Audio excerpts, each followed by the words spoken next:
G'day and welcome to the Pursuit of Freedom podcast. I'm your host, Rosie Burrows, and I'm on a journey to find my freedom so that I can help you do exactly the same.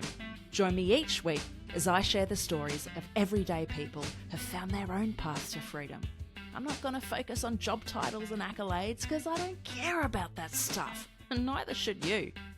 I want to uncover what truly makes you tick. Who are you when you step away from society's expectations and follow your heart? I still haven't figured it out yet. Have you? Either way, buckle up because it's going to be one hell of a ride.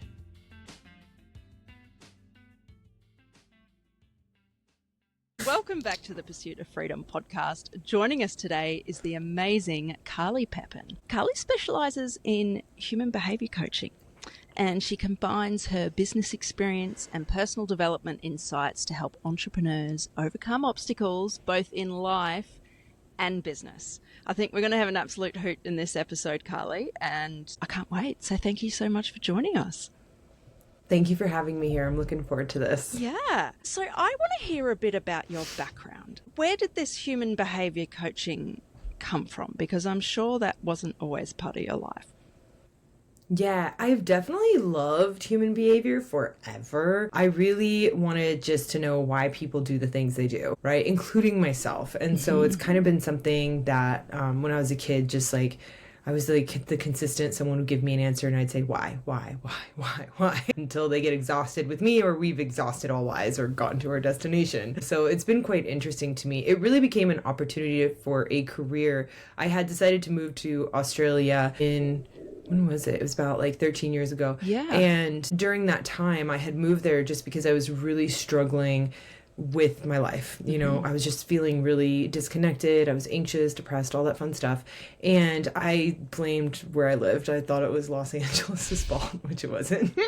So I went to Australia. I knew one person who happened to be a trades worker and was like, as soon as I got there, like left town for 5 weeks. And then I was just alone. Wow. And when I was alone, it hit me like a ton of bricks that it's like all coming from the inside, basically. I was a little lost and didn't know what to do. But they say when the student is ready, the teacher appears. And I kind of accidentally found my first coach who really understood personal development and human behavior. And she was able to answer a lot of questions. I got really great results within the first month of working with her. And then within the first 3 months, I was like, sign me up. I was like, how do I get certified? Like, what do I do to do what you do? Because I'm absolutely loving this. Yeah. So that's kind of how it started. And it spiraled ever since. Like, I continue to study it, understand it on all the different levels, and just how we can kind of maximize our own potential, feel fulfilled on a regular basis, and how others can implement that in their life as well. So can you give us a bit of a crash course in human behaviour? Because I know not everybody would have heard of it, and my knowledge is pretty shallow. So what on earth is human behaviour? Yeah, so when we think about human behavior, it's basically the why we're doing the things that we're doing, right? And so we all live by a really specific set of values. They're the things that we're prioritizing on a daily basis. We may think that there are things that we should do or need to do or have to do, but the truth is every day you do what you want to do, you know, and it's not all the shoulds and need to, and sometimes you will do whatever it takes to get out of those because it's just not in alignment with your core values on the inside, you know? So, like for me, it's you just have to pull my teeth to get me to sit down and watch a Super Bowl game. But if you said, hey, do you want to go to a Super Bowl game live and we're going to sit in a box and there's going to be a lot of individuals who are, you know, business owners, they're making waves, they're doing cool things and they're looking to bring someone into their business and their life to help them out. I'd be like, that sounds like the best idea ever. Yeah. I love that football game, but like a regular footy game, like I just don't like it. I'm not into it. So if I sit there and say I should do this and I should do that and I should learn that, like I'm just beating myself up because every day I'm procrastinating and not do it. So human behavior, it actually, the core values that we have, it actually drives why we do things, you know?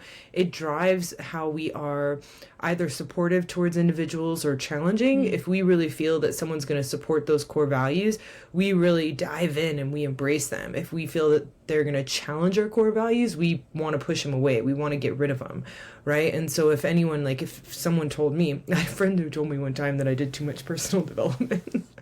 And she really tried to slow me down. And I was like, I appreciate what you're saying and I love you so much. And like, I don't think you understand. Like, this is my destiny. And there's another one who she's like, I thought you were trying to fix yourself. And she goes, and then I realized you just had fun. Like, you just have the best time doing it. And I was like, totally.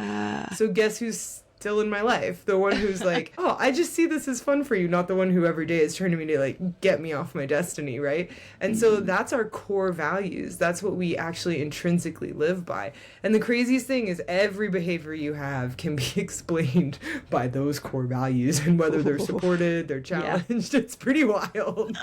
And the really actions you take every day. It is crazy.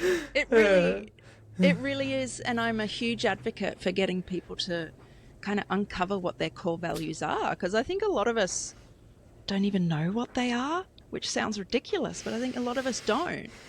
So what is your advice to people for figuring out what their core values are? How do we go about that? Yeah. So we are repetitive by nature as humans, and we're repeating things every day that are within our core values and most important to us. So I can go and look at your life and see what your life demonstrates, and every person, and by the way, this is your life purpose as well. Like, your core values are your life purpose. Every person has this. Nobody's missing it. You don't need to seek it. You don't need to find it. Your life's actually demonstrating what it is. Like, I'm really focused on either personal development, I love my business, or you're really finding me like spending time with my family and some friends, but mostly family. Like, that's the top priority, right? And so it's interesting because then if you look at my life, and I laugh because people who know about this are like, how are you doing? What's new? And I'm like, you know me. I was like, just new things in the same thing. And I was like, but I'm really enjoying myself, right? I'm repetitive by nature. I'm highly predictable. We're all like that. So every day, if you pay attention to what you're investing the most time in, like, what is it? What are the top 3 things that you love to invest the most time in on a daily basis? What are the top 3 things that energize you the most, right? Like, you could be exhausted, and there's certain things that you won't do because you don't have the energy for it, but there's certain things you do anyways because you know the energy comes from doing that action, right? What are those things that actually do that for you? Those are things that are meaningful, purposeful. Those are part of your values. You know, a great way to also check is how you spend your cash. You know, if you broke down your bank account every month and you look at it, it's like, what are you actually investing your money in? Because that'll be whatever your top priority is. Sometimes it's kids. You know, there's a time when fashion was #1 priority for me, and you just have no idea how much I was spending on fashion. But boy, was I fulfilled, man. I loved it. I still love it, but now it's business and personal development, right? So it's fun. And so it's like, okay, so then what are the things that you're investing in most? And it's not a good thing or a bad thing. Right. These aren't judgments, you know?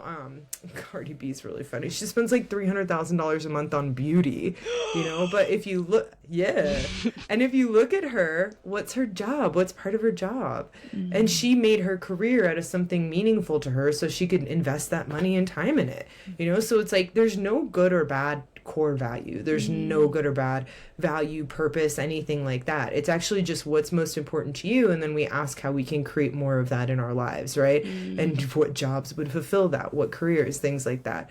But once you start to ask those questions and you pay attention to what your life demonstrates, you're really going to find that you're going to see a repetitive pattern, you know, and there's usually about 3 to 5 things that you'll notice that are actually just repeating on a daily basis. And those are your top priorities, your values. That's your purpose. That's it. It's so simple, but simple. All of our brain noise make it complicated. So what about when we're spending a lot of time doing things that don't bring us joy or that are sucking energy? Because you mentioned sort of looking for the repeating patterns, but what if we're doing things, we're repeating behaviours that actually don't make us happy? Does that mean those things are our core values because we're doing it all the time? There'll still be something in there that's feeding a value, or you would 100% stop it. You know, like I had someone, they're like, oh, I just don't stop eating and I can't get rid of it and I keep eating food all the time. And it's like, well, let's actually see what it's fulfilling for you. And it was helping them with their anxiety. Right. And they didn't have another solution. And so the food and overeating was curbing the anxiety, which was allowing them to focus on their business, which is what was most important. So without the other strategy, like, they just didn't understand, right? So so those are some of the different dynamics. Sometimes it's like we can be at a job that we don't like, but because it's providing the money, which is feeding, again, the values, that you're not willing to give up that job. And so it's really important to think like we're not these helpless creatures. You're actually doing things you don't like to get what you want. We're awesome. I love human behavior so much. And then the other dynamic is it doesn't mean you have to do that forever. Like basically it's like, how do we shift that, right? And so there's the other dynamic where we do get stuck in a lot of shoulds and have to, supposed to's, right? Those are the things that don't energize us, but will drop, right? So you'll find the things that you haven't dropped, that you're still shooting yourself on potentially, there's something else behind there that's feeding the values. But if you just drop it and you procrastinate it and you're like, oh, I should do this, I need to do this, I have to do this, those are not values. Those are not your values, your core values. You compared yourself to one person or many individuals that have the core value there and said that I should do it that way so I can get what they have, right?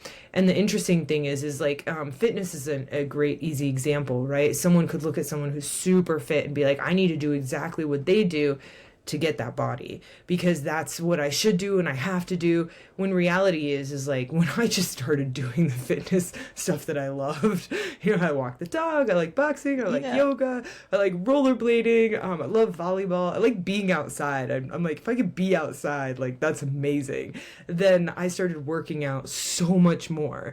And now like I'm a bit of a fitness nut, but I was never like a gym nut. So if I go and subordinate and say, to be fit and in shape, I have to go to the gym. I have to go exercise. I have to lift weights. I'm not going to do it. In fact, I didn't. But when I dropped that subordination and I dropped the shoulds, I was like, well, what actually energizes me? What are the activities that do energize me? And then all of a sudden I'm doing that, right? So this is interesting. It's like when we're subordinating and we've compared ourselves to someone else, those are often the things that will really like just drop completely. And those are those goals that we never accomplish, and we don't even have any evidence that we're working on them during the day. Oh, this is powerful. And I love goal setting. I've been talking to a lot of guests about this because I'm conflicted. I love goals, but I also hate goals. And I'm not sure where I stand on how to go about it. And when this episode's released, it'll probably be around February, right? And lots of people set New Year's resolutions in January and they're all gung-ho and woohoo, let's do it. And then these goals start to peter off. Now, do you think when we drop these things, it's because we don't want it? Or what you were saying, it's because it's not truly our core value, right? It's something else. Yeah, and this is where human behavior is simply complicated. Yeah. So, like, if I'm working with someone, I would ask them questions to dive deeper, but I'll kind of give you guys examples in a sense, right? Where someone might have a goal to be in a relationship. Right. And I've worked with clients who have a goal to be in a relationship and they're in a relationship like mid-package, right? It is what it is. They love it. They're ready. They want it. I've had clients who say they want to be in a relationship and they're still years and they're still not in a relationship. Their life demonstrates that they like relationships, but that they don't actually like being in a full-time relationship. And once we get through that illusion, it's like we actually stop working on being in a relationship and work on what they really want. So you can set goals that are kind of in alignment, but like along the way, this is really about just getting better at asking yourself quality questions, where along the way to the goal, if you're just not doing anything at all, right? Like let's say you set a fitness goal and you're like, I'm going to achieve my fitness goal and lose weight and get healthy, and you do nothing, and you're 4 months in and you've done nothing. It's a common one. Yeah. I'm going to tell you, it's just not important to you. It's not. So you could sit there and you could beat yourself up left and right, or you could see what you're actually spending your time and energy on. Like what are you actually investing time and energy on? Because then that's going to show me what's truly valuable, because you might be social instead of prioritizing your health. You might be actually like prioritizing, sometimes people prioritize business instead of prioritizing their health. And there's nothing wrong or right with either. It's just to know where you're moving your energy and actions is what's most important to you. If you do set that goal and 4 months in, you're taking some actions towards it, but you're hitting some major roadblocks, you've probably got some stuff like behind there, like I've worked with individuals who they hold on to weight like as a protection mechanism, because it's like they're like, last time I got skinny, I dated this person and it just was a nightmare and it was like the worst breakup I've ever had, and I've linked it because I was so thin, and it's like, that's a challenge. But remember, their life also demonstrates to me that in that 4 months, even though they're not reaching their goal, they're consistently trying on a regular basis. And I'm like, okay, cool, something's up. It's important to them, important enough to invest, but there's some sort of roadblock, fear. I don't know what it is. I got to like dig deep to get it, right? Where there might be someone else who it's like, yeah, I just want to lose weight. It's like, okay, what have you been doing? Nothing. How long have you been doing nothing? The past 3 years. And I'm like, okay, let's talk about what you really want, and let's get this like crap out of your head, like, and then my next question is it a health risk? Right. Are we going to shift your values a little bit, or like, that different dynamic? So it's pretty cool. Like, it's definitely a practice, but like I said, it's all about really asking yourself a lot of better questions instead of just getting caught up in the shoulds, have-tos, need-tos.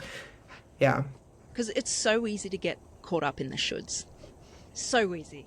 I fall into that a lot. And I mean, over the past couple of years, I'm a lot more conscious and intentional. I question myself and go, hang on a minute, is this something I want, or do I feel like I should be doing it? And I'm thinking about the fitness one, because I've had fitness goals before, like I want to lose weight, I want to get stronger, and I start resisting and not doing it. And I say to people, oh, I should go work out. Not, I want to go work out. Oh, I should go work out. I find that fascinating. The shoulds really detract from what we're doing.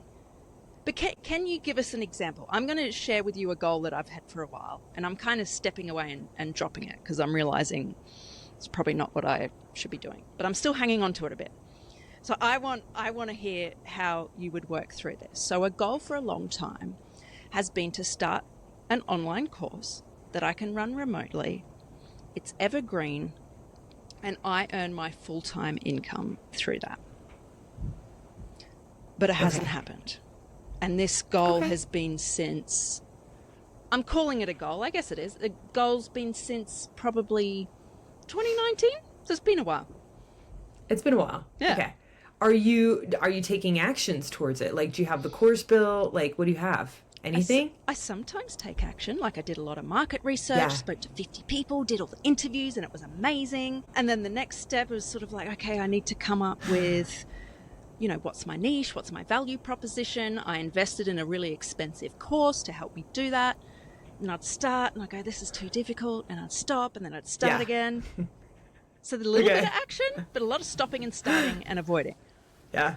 So if it's been since 2019 and that's like the progress that you made, I'm like, she doesn't want to make a course. This girl's not going to make a course. So then I would just definitely ask you, like, is there a way? Because what you did tell me, and this is where we could see like what your life demonstrates, right? What you did tell me is that I interviewed like 50 people and it was amazing. And your energy was alive, right? You're alive. You're excited. Like your whole body moved with that statement. I'm like, well, you're podcaster. Like you love this. That's interesting. So I'm like, okay.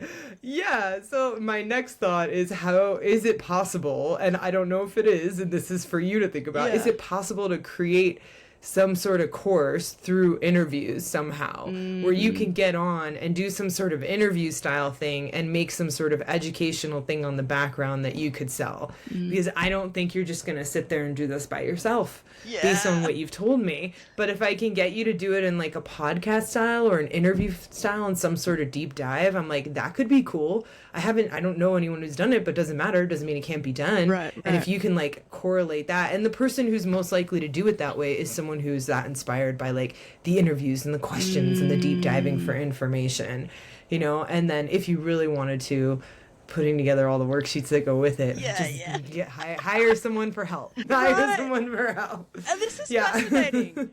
We don't know each other well. We just spoke about it for like 2-3 minutes and already you've unpacked that, and it makes so much sense. Asking those questions and paying attention to like my body language. You said I lit up and I leant forward. Right. When I'm talking about interviewing people, which is fascinating. And it's so true. And I have begun to lean more into the podcast because I've realized that's what I'm excited to do. It hasn't necessarily been easy, but there's been a lot less resistance than there was with doing the course. Yeah. And I want to ask your thoughts on comfort zones, because a lot of people, including myself, I've said this, say you've got to get out of your comfort zone. That's where personal growth happens. I was totally out of my comfort zone trying to develop an online course, but it wasn't really the right thing, how I was doing it. So yeah, do comfort zones have a role to play? Well, yes. And it's kind of cool because if you're just doing things that are in your values and that are inspirational and meaningful and it's your life purpose, like you're actually going to step outside your comfort zone naturally, right? So it's like with you, it's like, how do we get you paid to do interviews? Whether it be a podcast, I don't care what form of interviews, but it's like this woman gets lit up with interviews. How do we get her paid? And what does that look like? And you think of all the different ways. It's like, I want you to think of every different way on this planet this month to like get paid doing interviews and figure out which ones feel the most inspiring to you, you know? And it's like, when you look at that, those little things to do, like if I was like, oh, go be like an Oprah and start a TV show, that's probably going to be outside your comfort zone, you know? Totally. But it's like, oh, but I'm just going to interview people for a living. I like how cool that. Is that? Yeah. And it's like, yeah, how cool is that? That's you're like, that is amazing. And so it's like, if I gave you that option, you would naturally gravitate towards, if it was inspiring enough, which it's aligned with what you love, towards wanting to go through challenges to see what you can do and where that goes, right? And that was just like one option. But that's the cool thing about living in your values, is you're naturally going to step outside of your comfort zone because you want to get what you want, you know? And if you're promised the best interviews on the planet for the rest of your life, it's like, I have a feeling you're going to do what it takes to get it. Yeah, that makes so much sense. The thing that makes the money doing it, and then you're like, let's go. Let's go. So my next question then from this is, how do we keep the motivation up? Because things go wrong. Nothing goes to plan. It's difficult. You know, your confidence takes a knock. How do we keep the motivation going? And when do we know when do we know to drop it? Like, actually, this isn't in alignment with my core values, or when it's just, okay, this is getting a bit tricky. Yeah, definitely. When you start to hear a ton of the shoulds and the needs tos and the have tos, I love to ask the question, like, according to who, you know? And because I too was the coach who tried to do online courses. Right. You know, I'm not that girl. I really am not. And so when you look at like what my life demonstrates, I love the one-on-one and I love group dynamics. You know, those are the things that I love. And in person is also awesome. They're so much fun for me. Yeah. I love in person. So I'm working on like creating more in person stuff. But when I was trying to do the online courses, like I just was hitting a wall. And I was like, but I should do this. I need to do this. And then I finally said, like, according to who? Right? According to who? And it was my friend who was just booming in the online business. And so my brain had thought, this is the way to do, like, to create income and, like, you know, be like doing well in the industry, right? Because that's what I had seen. And so that was my subordination. But the truth is that if we look at like this dynamic, when we subordinate to someone through these comparisons, we perceive they have something that we don't, right? So my perception was like she had the ability to create income off of like these online programs. And I was like, all right, well, where am I the best at creating income? Because you spot it, you got it. Like, where do I actually go? What are the ways that I am the absolute best at creating income, and where are the pockets? And when I looked at all the pockets, I was like, that's it. That's my focus. Like, this is where I've been going in the entirely wrong direction, but this is actually where I focus.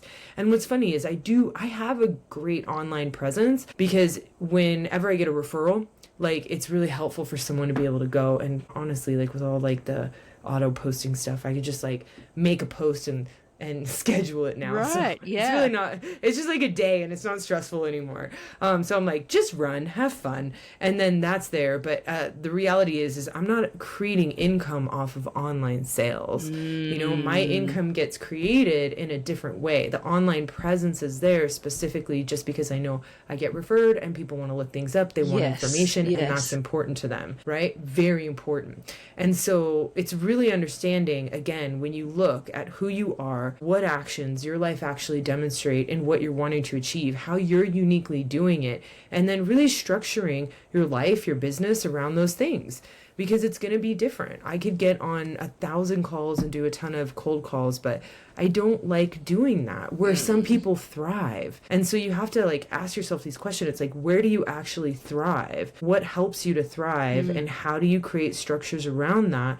So every day when you're engaged in these things, it becomes something energizing for you. You know, it's not like, oh, I have a sales call, or, oh, I have to do this course. It's like, ooh, I have a workshop and I get to create this content, you know, and it's like, ooh, I get to launch this, and ooh, I get to do that, right? And we get excited about those things. Yeah. And it can be scary, right? But there's the excitement as well. I want people to understand it doesn't mean you've got all the confidence in the world and you're not scared and you're not worried. Like, those feelings are real. Yeah.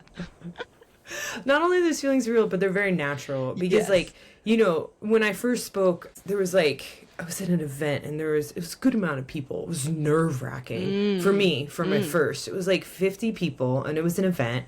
I was on a stage and everything, and I was so nervous. I was so freaked out. Yeah. It was like, oh, breathe, Carly. I would be too. And yeah, I was so freaked out. Now I could totally do it. It's not a big deal. Like, I could totally do it. But if you put me, like, on a stage in front of, like, 10,000 people, if I'm, like, in an auditorium, right? I've never done that before. I'm going to have a different feeling. It's going to be nervous, you know? And so it's like, I can't expect myself to always have the confidence beforehand. And I think that's where people get really stuck, is they think they need to be the person before they do the thing that the person would do. But this isn't the thing. You do the thing, and then you become the person in the process of doing the thing. And that's where Say that again. We don't wait to do the thing. We don't be the person first to do the thing, because you can't do the thing and become that person unless you're actually engaged in it, right? So I can't be a speaker unless I'm practicing and speaking on a regular basis. I can't do it. And so I could sit here and try to take every course and study everything and think, I don't know, everything I possibly can to become a speaker, and then get on stage. And I know people who've done that, by the way, and they're far more uncomfortable with speaking than I am. Where it was like, just do the thing. And it was just me waking up every day. And I remember my first thing was Instagram stories. They disappear in 24 hours. And I was like, fuck it. If it sucks, it's going to be gone in 24 hours. I was like, it's go time. And every day I would do like a minute to 3 minutes, and I would just test myself until I kept going and going. Until I was like, now I want to do other speaking and podcasts and all this stuff, until I kept feeling more and more and more comfortable, right? And so it's like, do the thing, and then you become that. And that's also where your confidence builds, because if you get up, if someone wants to speak, for example, I mean, we're talking about speaking and podcasting mostly, but if someone wants to speak and they go and they face that fear and get on a podcast, talk about things they love and they enjoy themselves, and it's scary still, what do they feel after? They're like, that was so intense. And like, I did it. Right? I see that I can improve, and it was a little bit of a shit show every now and then, but like, whoa, like, I can't believe I did it. That's where the confidence comes. So don't rob yourself of the opportunity to gain that confidence from like life experience, and be the person by doing the thing now. It's a really important point, because a lot of people I talk to who are perhaps wanting to start a business, go, oh, it's not the right time, or I want to do a bit more research first, because they want to be that person before they even start doing the thing. Because for some reason, we've got in our heads, we need to get there before we even start doing it. Where do you think that belief or expectation has come from? So that's our imposter syndrome. It's the comparisons again. So we look at someone with a successful business, and you might, like, Jeff Bezos has a successful business. So you might look at Jeff, right, and be like, well, I have to be that to have that business, you know? You look at an Oprah and you say, well, I have to be Oprah to be able to have that, like, level. But the truth is where did they start? You know, Jeff, it's a fun picture. It's on the internet, but it's a fun photo of him with a collapsible table, you know, and like, it's just, everything's like crap. And it's like, that's his first desk, you know? I'm pretty sure my desk was nicer just because I like fashion and beauty. So I was like, I went to Crate and Barrel. Like, good on you, Jeff. So it's really funny. But you look and you're like, that's where he started. You know, Apple started in a garage. Like, people start businesses because they have great ideas. that are products and services that will add value to individuals, and they just get started trying to figure out how to get it out the door. You know, usually they bring in teams of people, sometimes they have partnerships that they sign up for, and then once it starts to get out the door, you still don't know what you're doing. You know, I do a lot of business to business consulting, and it's rare for a company. It's a very low percentage. I feel like it's like 20-ish% or something that actually have their shit together on the back end. Yeah. But for the most part, it's a bit of a mess. Like the organizational structure can be a mess. Sometimes the cash flow is a mess. The culture can be a mess, right? They're not executing. They don't have the right strategies. Like things are kind of like on the fly all the time. You hear this in companies all the time. And then yet you sit here and you're like, I can't start a business until I know as much as Jeff Bezos. God, man, don't do it. You sound don't like do that. it. It's ridiculous. It's absolutely I'm like, ridiculous. don't do it. It is ridiculous. I'm like, trust me on this one. Don't do it. Too much data I have. And it's like, no, you can start a business now, and it's a crapshoot, and you're going to learn along the way and study along the way. And here's the fun thing, too, is like you'll get into it, and this is what was really helpful for me, is like I learned about sales when it was time, and I was like having a hard time in sales. I learned about marketing when it was time to learn about marketing. You know, I learned about business structure when it was time to learn about business structure. I learned about like some law and legal stuff like when it was time to learn about that. But everything came step by step by step by step, right? And that was pretty amazing. It was a pretty amazing thing. I have a client and she's been really heavily diving into the legal aspect of her business because she started working with kids where before it wasn't that big of a deal. Right. So again, she learned because her market changed. Right. You know, it just naturally shifted in that direction and she enjoyed learning. The need came up and then you learn it. You don't have to know it all. No, when she got the third kid, she was like, this is becoming a pattern. And she's like, and I realized this could be an issue. And she just jumped right on it. Yeah. Right. So it's like, there's going to be some things that you know and you understand. And then there's other things that your business is going to show you, hey, you've got a gap here. And that's part of like the relationship that we have with our business, which is, this is the amazing thing. It's really a beautiful journey. Like you are in a relationship with your business, and whether it's failing, succeeding, struggling, like doing really well, it's giving you feedback on a regular basis. Because even when it's doing really well, there's still things that are inconsistent and mucking up. Yeah. And it's like, that's your feedback. That's your business and your relationship being like, hey, pay attention to me. Like, I'm not happy here. And that'll be your growth, your education, delegating, hiring some sort of expert. So you just get started. You just get started. And the crazy thing is the reason why I also really encourage people to get started is because if it's something that they really love, I know that once they get started, they'll get that energy, they'll get that juice that I saw you. Yeah, you get that juice. And then once you get the juice, I'm like, you won't give it up. Right, I'm like, so if I could just get you engaged like a couple times, then you'll get that energy and you'll never forget it. Because it's like that feeling of feeling so alive and energized, but not like manic or overexcited. You're just like, it's like fuel for your soul. Yeah. And if I could get you to feel that just a couple times, I know you'll figure anything out. You'll research, you'll study, you'll go through any challenge to get to the other side. Yeah. But you'll just make it happen. Start. And I think this is part of, I can't remember who put this term in my head, but the bias towards action. Just take action. Take that first step. So how do we take the first step? Yeah. We take it. It's like one step at a time. It's like one step at a time. It's like one step at a time. It's so funny because we expect it to be this like big grand thing, but sometimes the first step is, you know, if you're just starting out, whatever product or service it is, sometimes the first step is just reaching out to your current network. Right. And seeing who's interested or wants to have a conversation and who might be a great referral partner, and that's your first step. You know, my first step was I started in networking groups.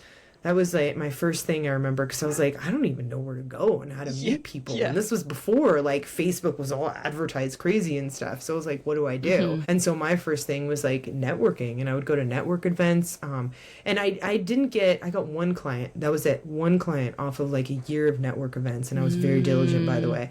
But the thing that I learned the most, and this is where business, if it fails, you're still succeeding. Because even though I didn't create clients off those network events and I got just one, what was the really interesting thing is what I learned. Because every networking event, you have like 1 to 2 minutes to pitch yourself. So for a year, I just sat there and practiced an elevator pitch over and over and over and over and over and over again. And I would see how people responded, and I would pay attention to, oh, they responded more this time. I got more questions after this one. And so all of a sudden, then that was like helping me with that dynamic, right? And so it's really cool. This is what, like, when I say, like, when you fail, you succeed, like, technically I didn't create any clients, but I also really succeeded in that dynamic in the sense that I got what apparently I was meant to learn and meant to understand, you know. And it wasn't until later that I just wound up getting a lot of just clients from yoga classes and workshops that I attended, which I learned it's not for me to be at a networking event. Just go to events I enjoy. Be yourself. Yes. I'm just gonna talk about personal development anyways because it just jazzes me up so much. And so if someone does it, I'm like lock into you guys, and I'm like, yeah, let's talk about it the whole night. Yeah. And then someone usually says, like, they'll ask, hey, like, how do I find out more about working with you? And then it spirals, you know. And so that's the funny thing, is it's like, and that's when I said, like, I'm not the best at these online sales, but I'm great at just engaging with people. Yeah. That are interesting and exciting, and I interest them. I'm great at engaging in person. And so it's like, how do I drop myself into more of those situations, you know? And so, which is awesome, because now I get to go to yoga retreats. Now I get to go to, like, personal development events, right? And it's like, oh, maybe I'll meet someone, maybe I won't. Who knows? I love it. You felt you should be going to these network groups. You spent a year just going hard at it. You got one client. And yes, there was success in terms of learning other things. But when you lent into your natural strengths and you just started showing up at events you like, you're naturally talking about it. There's your clients. Yeah. I relate to that because I did an MBA because somebody said I should. And I went to a lot of networking events because everybody said I should. I hated it. I barely got anything out of it. And eventually I went, why am I doing this? Who is this serving? Not me. Yeah.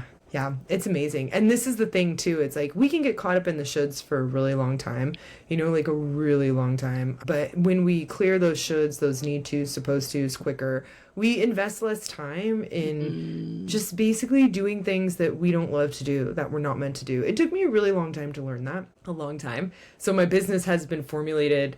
It was formulated slowly over time, the way that I wanted it to be. Yeah. Right. Yeah. But it's a great practice. And I didn't even understand the dynamic of the shoulds and the comparisons at the time. So even with this information and just listening to all this, like, making this applicable in your day-to-day life, it can be incredibly helpful. Got a lot of the time out I spent figuring this out and just really getting you on track, where it's like, what are your strengths? What's your unique genius? What are your values? And how do you create something that you love out of that, whether it be products, services, or even your life in general? You know, I mean, we talk about businesses, but your life is also a business. And so when I think of my life as a business, and I'm like, what do I want that business to look like? You know, how do I want it to thrive? And like, what can I do daily, weekly, monthly, yearly? What are my goals in my life to make sure that it is what I love it to be? You know, how do I make sure that I'm not only sustaining that, but growing that? And so I know we talk about business, but this is 100% as well applicable, like, in your life. Yeah, because I work with, moms are fun too, powerhouse moms, I call them.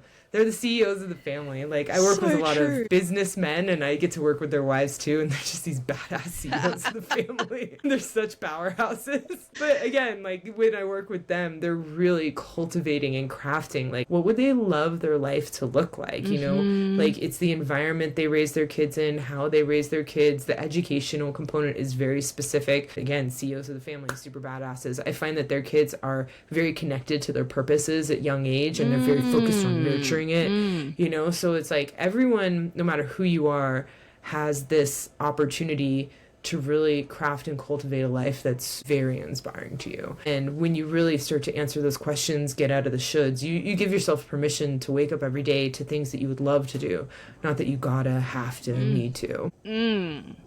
So how do we go about creating a purpose-aligned life or business? Because, like you said, life is a business too. So how do we go about that? I know being intentional is part of it, but how do we do it? Yeah. So basically what we want to do is, this is where we want to check in with the goals that we're setting. So if a goal is truly important to us, our life's already going to demonstrate that we're actually taking some action on it, you know? I have a new health and fitness goal this year, but if we look at my lifestyle, I love fitness, and I'm insane I'm like a little crazy with health. I'm a little crazy with it sometimes. It's a little bit nutty. But it's really fun for me. It's fun for me and challenging. Like we talked about this. It's fun, but it's also really hard. So if I'm creating that fitness goal, that's me wanting to go to a next step, right? But if I look at my life, it already demonstrates I'm involved in it, right? So if I sit here and I create a goal around, what would it be? Like crocheting, right? Or something like, sometimes it's hard for me to think of or gardening. Oh my gosh, I hate gardening. If I say I'm going to go make a garden, I want farm fresh food, 100%. I want organic farm to table food. I love it. I think it tastes amazing, you know? And my mother-in-law has the most beautiful garden. It's amazing. And when we get her, we call them our farm boxes in the summertime and spring. So good. So if I say I'm going to go build that garden, my life doesn't demonstrate I do that at all. In fact, like I love plants, and it's very hard for me to keep my houseplants alive because when it's like my reminder to water them, I just keep waiting a couple days because I keep procrastinating on it. I like the plants, I like the farm fresh food, but it's not my top priority. So saying I'm going to go and build a garden and set a goal to that, I'm going to beat myself up every day if I don't do it. So whenever we're setting goals, you really want to pay attention to what your life is demonstrating, right? Like, is there actually some evidence of this occurring? And even if it's a little bit, that's okay. But if it's nothing, you might want to reconsider like setting that goal. You might want to actually reconsider it. And sometimes people might be like, okay, well, I want to have a business, Carly, but you know, I haven't been taking action to build a business, but let's also just double check and see, well, are you studying it? Have you been talking about it? Are you focused on it? Like, what are you doing to grow it beyond just the external action of being involved in it? Because it might also be that you've been studying like crazy, and it's like, okay, then give it a try and see how it goes.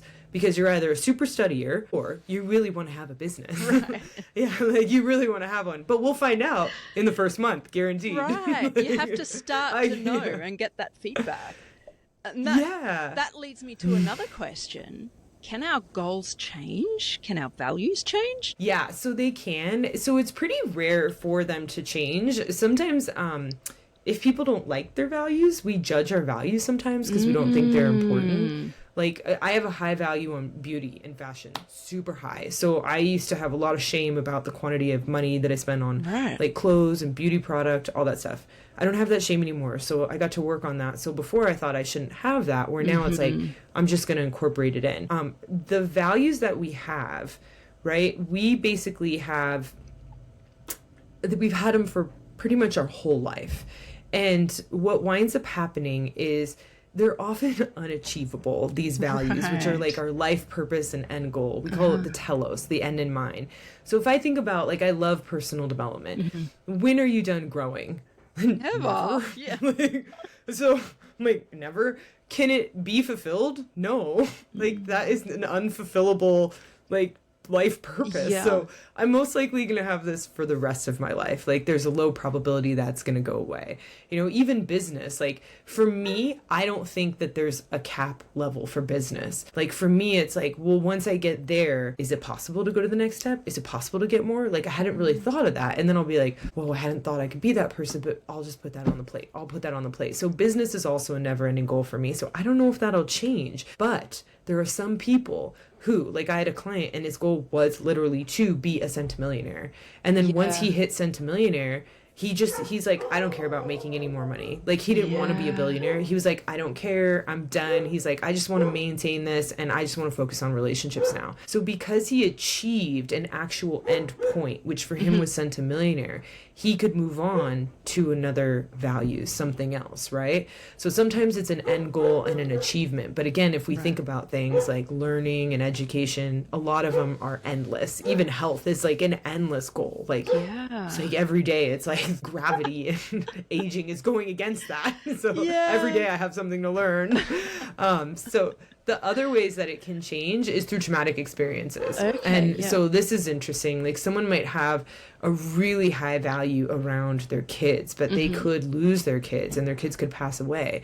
And so all of a sudden that trauma may drive them to be like, I don't want to have kids again. That was too painful. I'm going to go another path in life, right? So the traumatic shifts are a big deal for people. Sometimes that's where the rags to riches stories come from. Someone didn't have a value around building financial wealth, right? Which not all of us do. Like the richest people genuinely have a higher value. It's just more purpose driven for them to build financial wealth. So they focus on it more than other individuals do. And so someone rags to riches had so much trauma in the poverty experience. And when you hear them on podcasts or other shows and stuff, you'll actually hear how traumatizing it was for them. And they're like, I just got to get out of this.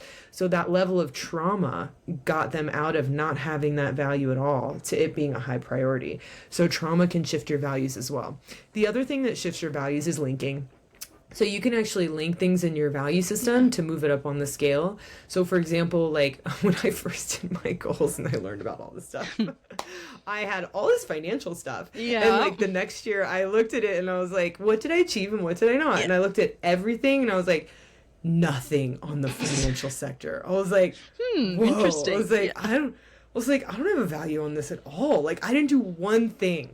Not one thing I said I was going to do. Wow. And so I started linking and seeing how like building my wealth and increasing savings, investing, learning about all these things would serve these other things, my business, my personal development. And I raised it on the list. So now when I look at that, I've checked off all those things on that first year that I didn't do. And I naturally gravitate towards books about investing and finance. And it's exciting for me now, right? Like I love listening to it. So I shifted it and I raised it up. I don't suggest doing that on a regular basis. Here's why. First, when everyone asks me to change a value system, like first I want to check in because like I said, sometimes we judge our values. Yeah. So if you want like a value on health and fitness and you don't want the value that you have, like you're a chef or something, right? You could be a Michelin star chef and they can come to me and be like, I just don't want to like food anymore and I just want to be into health. And I'm like, let's clear the subordination first. You obviously are like hating yourself because you're comparing yourself to someone else. And I cannot tell you how many times I've had this. And it's like, let's clear the subordinations and go from there. And what'll happen is after I clear the subordinations, I say, do you need to change anymore? And they're going, no, I'm good. My life is like perfect. I love my life. Right. So when I actually have not ever shifted anyone's values outside of just finances because finances, like it can be tricky. Like when we have something low in the financial sector, I understand like it makes a difference in your life because the world runs on money. So it just is what it is. Yeah. So we're really focused on like the financial dynamic mostly, which my husband and I actually would put a workshop together on that one because that was the one we noticed. It's like, that's the one that no matter what, we still wind up working on. Yeah. Yeah, so true. Now, what about people who are working on their values, trying to figure it out, but they're not working with a coach or there's not someone to guide them? Do you think they're going to land on those core values straight away or will it take a little bit of trial and error? Because I know there's a lot of pressure. Yeah. Even if you're working with someone, it takes trial and error. And the reason being, this was crazy. Like when I started like to see this pattern, when I first started like understanding this and stuff and like the way that I described it was very different. You know, like I actually say it's personal development, but it's not really personal development, right? It's not really that. Now it's so refined. It's actually my number one thing, my reason for living, that I dedicate everything to is I just want to experience and expand my vision. That's it. Like if I could just do that all day, every day, my life feels complete. You know, I love that. I feed off that. I will go through anything to have that happen. Like it's just what I do, right? But when I first started, I thought it was personal development. But what I started to see as, you know, just over like the decades, like over and over again, I'm refining and paying attention. And I started to realize that I massively focus on personal development. Why? Because it's given me the most fuel to be able to have these experiences that I want. Right. Like that's actually why I'm doing it. And I was like, whoa, would I even do personal development if it didn't get me here? And I was like, I wouldn't. I honestly, truly wouldn't. And I'm like, but it's the thing that has given me the most traction. Right. day after day. And so I'm like, that's why I love it so much. And learning is the same. I'm like, do I even care about learning if it's like not giving me these things? And I'm like, nope. And I'm like, but the learning, since again, I think in my perception, it's giving me the most traction. I'm hyper focused on it. Yeah. And so you'll get, when you start to see the patterns and the things that are going on, you'll start to realize like, there are certain dynamics that are repetitive, but as you start to pay more attention to like the little bits and pieces around them, you can refine it over time, you know? And here's the other thing too, because I said, even with a coach, sometimes you don't get it right away because we subordinate so much, you guys. Like if you pay attention to how many times you should yourself in a day, say should, need to, have to, got to, ought to, supposed to much, you're gonna shit yourself. Write it down and you're gonna be like, what is happening? Wow, like, that's how bad it is. Like, we don't even realize how often we do it. And there are times that we do it that we don't even notice, right? And I'll catch it later and be like, oh my gosh, I cannot believe I didn't catch that. I've been like subordinating this for how long? And it's like a program, like running in the background that I didn't even see. And so I'm aware that in this moment, there are things that I am unaware of that I'm subordinating to. You know, there are the things that I'm aware of and there are things I'm unaware of. So when we first start on this process of learning how to clear those subordinations and comparisons, just know that you do have a lot, and it's not a good thing or a bad thing. It's actually quite normal. And so what's going to wind up happening is that noise is going to get in the way of you being able to clearly articulate your answers. It's brain noise, and it comes in with the shoulds as you're answering. It's like, well, what do I do every day? Well, I think I should. Basically, our brains automatically start with, I think I should do this. And then you want it to be that. And so I have a lot of people who will like even say it's this when I'm like, your life doesn't demonstrate that. And it's like, you just want it to be that because you're subordinating to something. You know, I was working with someone who was like amazing in the healthcare industry, but was like subordinating to acting. And they kept telling me their number one value is acting. And I was like, you don't even invest at all. It's like, when was the last time you tried? 10 years ago, I took this class and I'm like, it's not it, bro. Like, it's not it. I'm like, let's find out who you're subordinating to, you know? So sometimes we'll answer that question incorrectly because the subordinations are so strong. And so that's why it's just continuing, like, refine, repeat, refine, repeat, refine, repeat, refine, repeat. It's helpful to have coach because, you know, like, I know how to ask you questions. Yeah, to be like, bullshit. And what would take me possibly years could take you an hour or less. You go, for sure, because it's like, bullshit. Yeah. Like, I've talked to you for 3 weeks. I know you're not doing that. Yeah. Oh, it's so fascinating and so relatable. And you keep mentioning subordination, and I'm thinking of a recent example for me, or I'm going through it at the moment. I live full-time in my van, and I like to live off-grid. So I have an electrical system, I live off solar and my battery bank, and da-da-da. Well, it's cucked itself. It's not working. So I'm having to pay for rent at a caravan park to have electricity. And I haven't been able to replace the electrical system yet because it's going to cost $5,000 if I do it on the cheap or $10,000 if I do high quality stuff. And I just don't have that money at the moment. And I keep saying to myself, I should go and get work. I should be applying for jobs. I should. And I very lazily applied to some online. I didn't even personalize the cover letters. And I know that I should be going into shops and talking to people. I know, actually, that I should renew my teaching registration. I'm an ex-teacher. I could be earning good money by doing relief teaching. Have I done it? No, I have not. Those are all the subordinations. Okay, so what's interesting is I actually have a client, and she worked for this chiropractic office that helped other they helped buy and sell and do exit strategies for chiropractors and connect them and stuff. But what she was in charge of was a podcast. And so she got paid good 6 figures every year, like a high 6-figure salary, to basically be in charge of the podcast, bring on chiropractors, ask them questions. And she was hosting a podcast a week and getting paid for it. And it's funny, I was like, well, what if I got you a job like at a company doing podcasting like full time and I'd pay you $250,000 a year? Like, what do you think? Does that be interesting to you? And then you're more like, well, I guess maybe, like, I could check that out, you know? And so what's happening is you found something that fueled your soul. Like, you found something that fueled your soul. And the idea of stepping away from it and doing these other things now is draining to you. Yeah. But if you had the opportunity and there was someone who was genuinely paying, it would be something you're like, I could suck that up in a job, and then I could still be doing what I love. I can make the cash that I want. You probably leave eventually because you love this. Oh, hell yeah, yeah. That's why I work. Yeah, sorry, not sorry. Like that's why I work with businesses, because most people hire you not knowing you're gonna leave. Like after you sort it out, and I'm like, that's also why business owners are hiring me, because I'm like, I love you, and like, you cost them a lot of money. It's funny, but that's the truth. That's what you would do. You would take it like partially, where these other jobs you're like a hard no, right? And it just again is showing me more and more what your values are.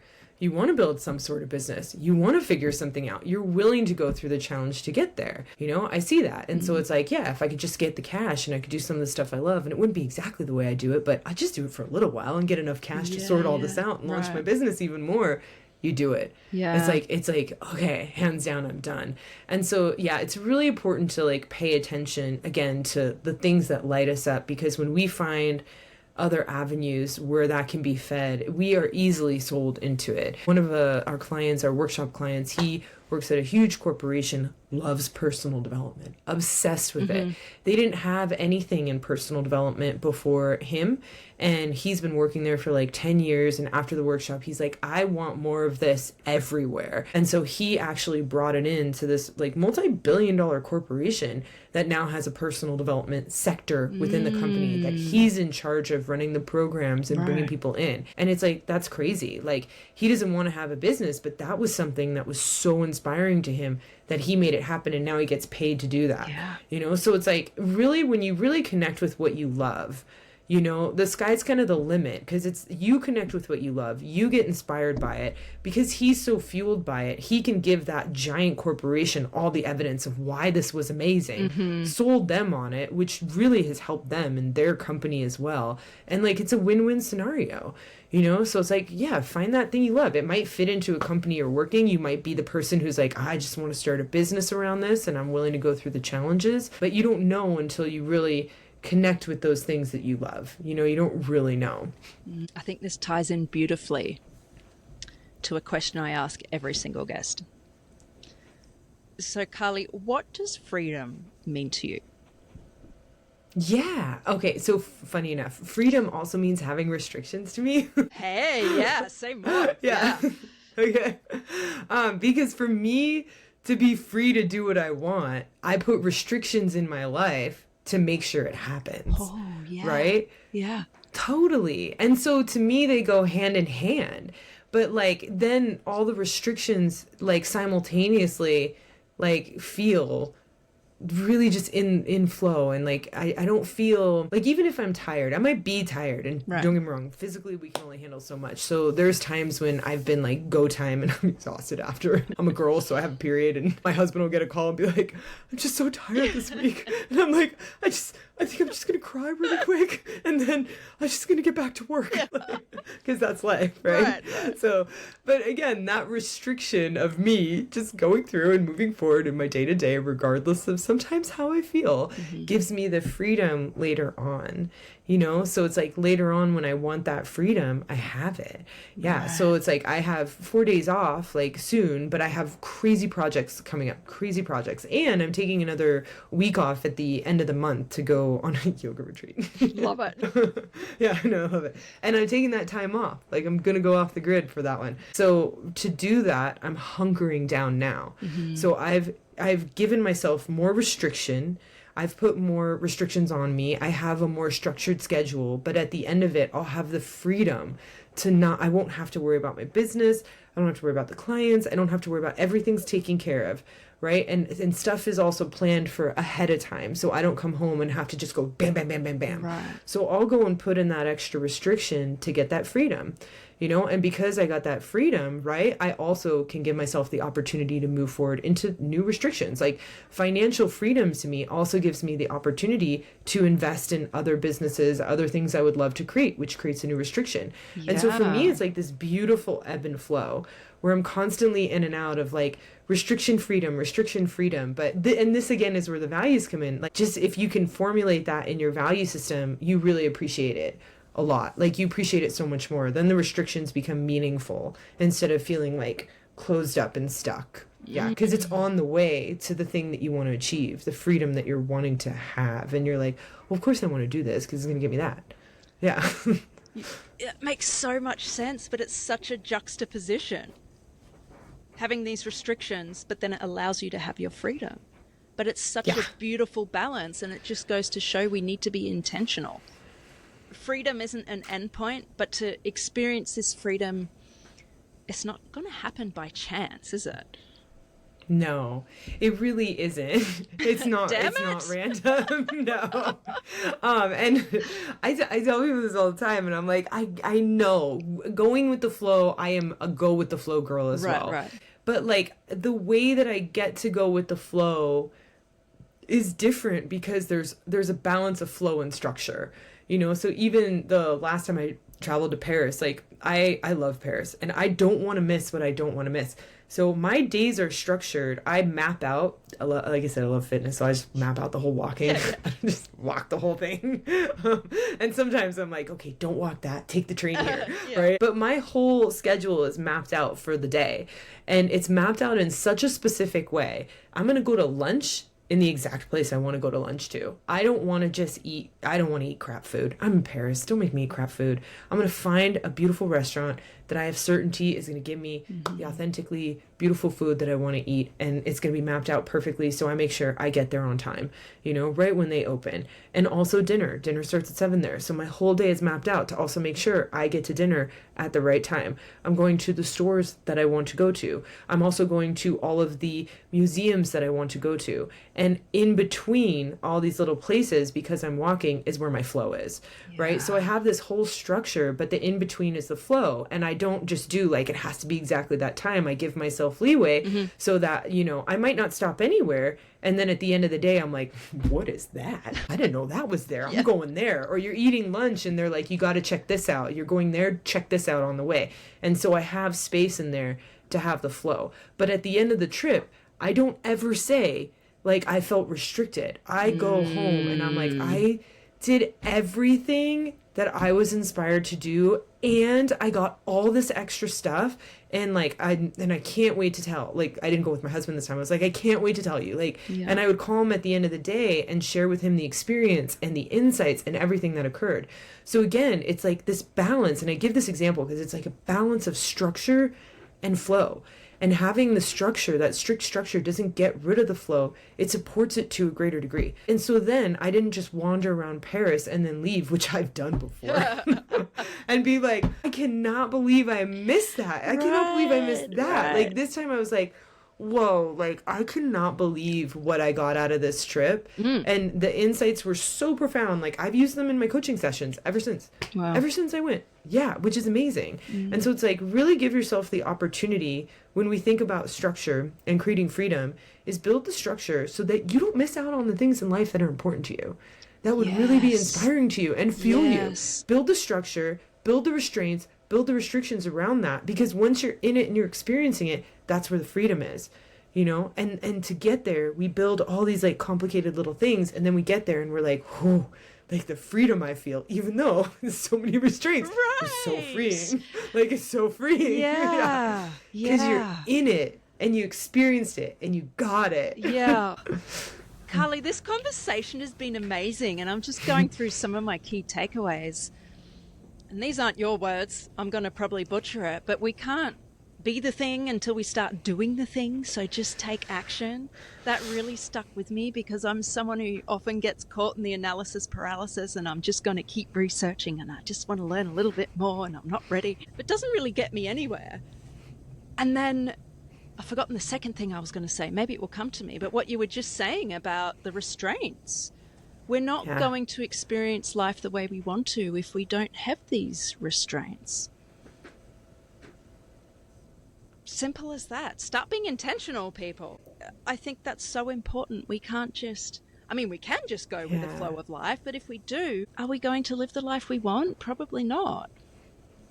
Yeah, you'll have a flow, but it's a flow directed by other people instead of a flow directed by you. Because, and don't get me, some days those are fun. Like my husband and I have done that too. We're like, let's just see what happens. We're going to say, we did this one time. We were in Bowen Island in Canada, and we're like, we're going to say yes to everything for the next hour. And we stopped by like all these little farms, and someone randomly came up to us and was like, hey, I had a camera on the neck. They're like, well, random question. My camera just broke and my wife needs to do a photo shoot. And they're like, can you come do it? Can we borrow your camera? And I looked at Alma, my husband, and we were like, yes. I love that. Yeah. So sometimes that's really fun. But if I allowed the whole world to do that on a regular basis, that wouldn't be fun.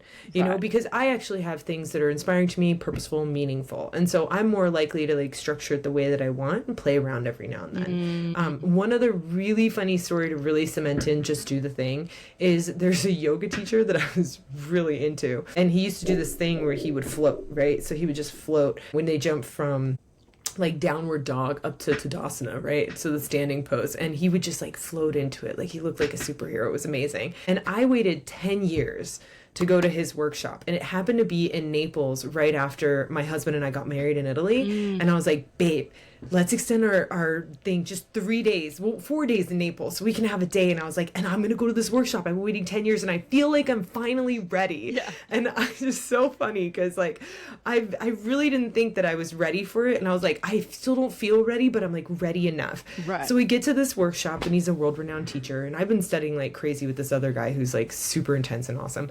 And I get there and the first 3 hours of the workshop, I was like, oh my gosh, he's awful. Like I'm watching him adjust someone and I'm like, I can't believe like he's not even pointing da da da da da da da da, right? And I'm like sitting there screaming in my head like that guy's gonna get injured. Like what is going on? And I walked out and I paid for the workshop, but I didn't finish the rest of it. And I told my husband, I was like, I waited 10 years to be prepared for something that technically I should have taken him first before I studied with the teacher I'm having now. He was the prerequisite to the teacher I have now. But I had so in my head made myself believe because of this one thing that he was like some master that I didn't go do something. And I spent like a decade, and I could have had fun doing that 10 years ago, where present day I was like, I didn't even want to stay. And so when I say go do the thing, I mean go do the thing. And that was the trip where my husband and I decided like, even if we're not ready, we're going to try the thing anyways.